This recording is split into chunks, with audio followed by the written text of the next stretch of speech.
Hujambo na karibu sana mtazamaji wa Zone Media, ni kujuze yote ambayo yanajiri katika anga za kimataifa, na wakati huu tunazungumzia yote ambayo yanajiri pale Mashariki ya Kati, ambapo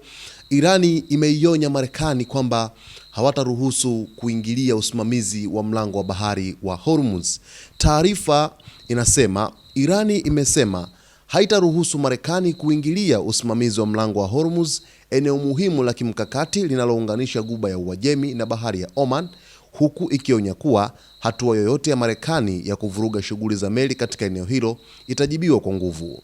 Msemaji wa makao makuu ya kati ya Khatam al-Anibia ya jeshi la Iran, Brigedia Jenerali Abolfazi Zorfagar, amesema vikosi vya ulinzi vya Irani viko tayari kuchukua hatua dhidi ya kile alichokiita uingiliaji wa kigeni katika njia hiyo muhimu ya usafirishaji wa mafuta duniani.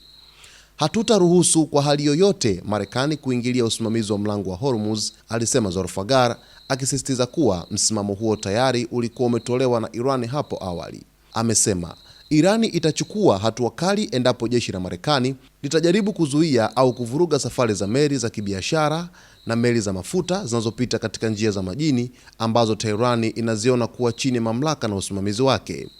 Kwa mujibu wa msemaji huyo, operesheni za hivi karibuni zilizofanywa na jeshi la walinzi wa mapinduzi ya Kiislamu IRGC pamoja na jeshi la Iran zinaonyesha uwezo na dhamira ya nchi hiyo kulinda maslahi yake katika eneo hilo.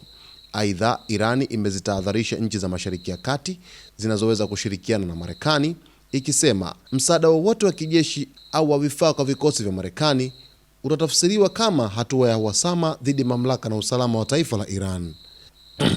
Zorfagar ameonya kuwa endapo mvutano utaendelea kuongezeka, madhara ya vita yanaweza kuenea katika nchi nyingine za eneo hilo. Mvutano kuhusu mlango wa Hormuz umeongezeka baada ya Marekani kuonyesha nia ya kuwa na ushawishi mkubwa zaidi katika usimamizi wa njia hiyo muhimu ambayo hupitisha sehemu kubwa ya biashara ya mafuta duniani.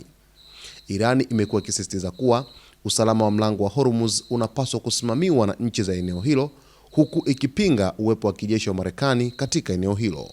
Ni muda kidogo hatujamshuhudia Abolfazi Zorfagar, msemaji wa makao makuu ya kati ya Khatam al-Anibia ya jeshi la Iran, kuzungumza, na hatimaye amekuja kuzungumza kwa kutoa onyo dhidi ya Marekani kutokana na kile ambacho inakifanya katika eneo la mlango wa bahari wa Hormuz. Marekani imeonyesha ushawishi mkubwa wa kutaka kuumiliki mlango huo wa bahari, na Iran inapambana kwa hali na mali kuhakikisha kwamba mlango huo unasalia mikononi mwao ili kuizuia Marekani isifanye uingiliaji wowote katika mlango huo wa bahari, na Iran imeionya kwamba hawataruhusu Marekani kuingilia usimamizi wa mlango wa bahari wa Hormuz. Basi kwa taarifa zaidi ni kuombe uendelee kusalia nasi wakati wote kwa kusubscribe channel yetu, kulike, kucomment pamoja na kushare.